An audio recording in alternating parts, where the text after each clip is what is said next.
Aux confins de la Mésopotamie, sur des terres rugueuses et isolées, on trouve une langue mythique vieille de 3000 ans dont on dit que c'est la langue du Christ.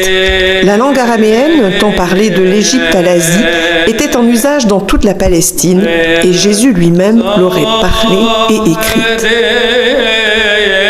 Aujourd'hui, l'araméen est en fait un groupe de langues qui comprend une version classique et liturgique, le syriaque, et plusieurs variantes modernes comme le sourette ou le touroyo, parlés au carrefour de la Syrie, de la Turquie, de l'Iran et de l'Irak. Même si l'on estime à 500 000 personnes le nombre de locuteurs d'araméen moderne, cet ensemble de langues est considéré en danger, avec des locuteurs dispersés à travers le monde, entre les régions d'origine et la diaspora.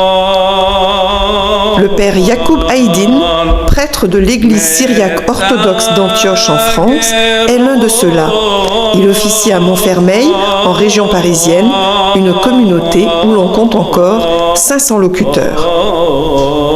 Nous sommes nés dans une région d'Otur-Abdin, sud-est de la Turquie, la région où il y a plusieurs villages syriaques, chrétiens, et après la frontière c'est la Syrie, c'est la Qamishli, Hasakeh, et toutes ces régions-là, leur langue maternelle, ils parlent le syriaque à la maison avec leurs enfants, dans le village, dans la ville, c'est le syriaque, c'est l'araméen.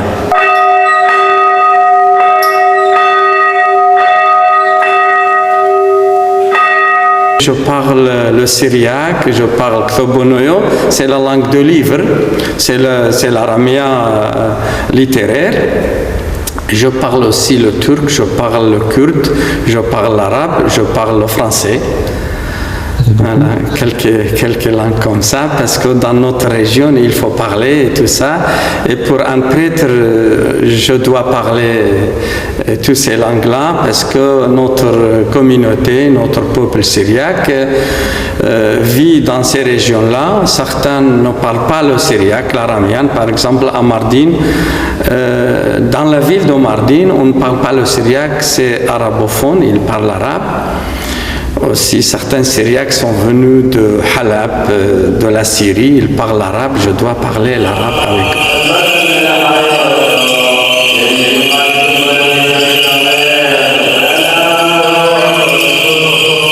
La liturgie ici dans cette église, c'est 100% araméen. On ne parle aucun mot ni français ni arabe, sauf si je vois il y a quelques fidèles qui sont français, qui ne comprennent pas l'araméen. Je dis quelques mots ou bien une ou deux litanies en français, ou bien si quelqu'un qui ne comprend pas le syriaque, qui vient de l'Irak, Bagdad ne parle pas, les Bagdadis ne parlent pas l'araméen, ils parlent l'arabe. Je dois parler quelques mots en arabe. Sinon, c'est pas à l'occasion, c'est toujours nous parlons l'araméen à la maison, avec nos enfants, avec nos voisins, avec nos amis.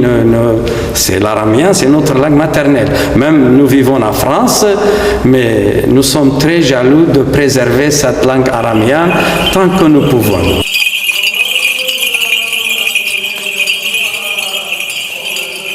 D'abord, c'est une langue sainte pour nous. C'est la langue que notre Seigneur Jésus-Christ a parlé, et ses apôtres et sa mère, la Sainte.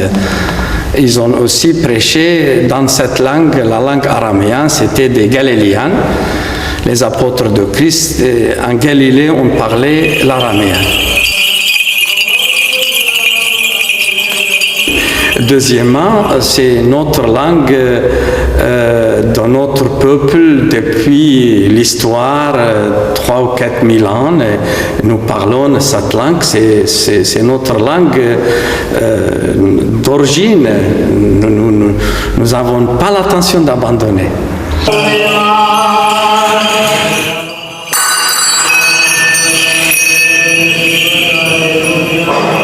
C'est une langue sémitique comme l'hébreu et comme l'arabe. Il y a des ressemblances, mais c'est pas la même chose du tout. Si quelqu'un parle araméen, il ne comprend pas l'hébreu. Si quelqu'un qui parle arabe, il ne comprend pas l'aramien non plus. Mais ça ressemble vraiment, il y a des mots qui se ressemblent. C'est normal, c'est des langues sémitiques.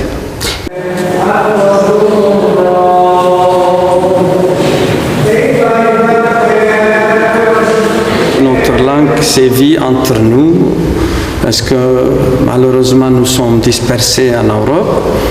Et pour dialoguer les uns avec les autres, nous devons parler en araméen. Parce que certains habitent en Allemagne, ils parlent allemand. Si mes enfants n'arrivent pas à parler l'araméen, ils ne peuvent pas parler avec leur cousin qui vit en Allemagne. Donc nous sommes obligés de garder cette langue.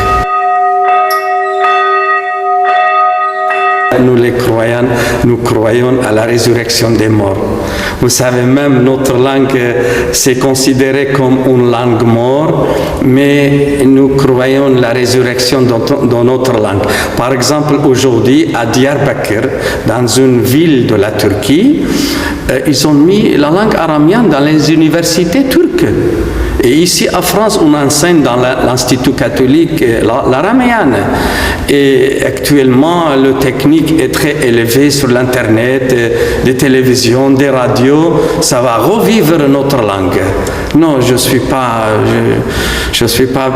pessimiste, je suis plutôt optimiste que notre langue vivra.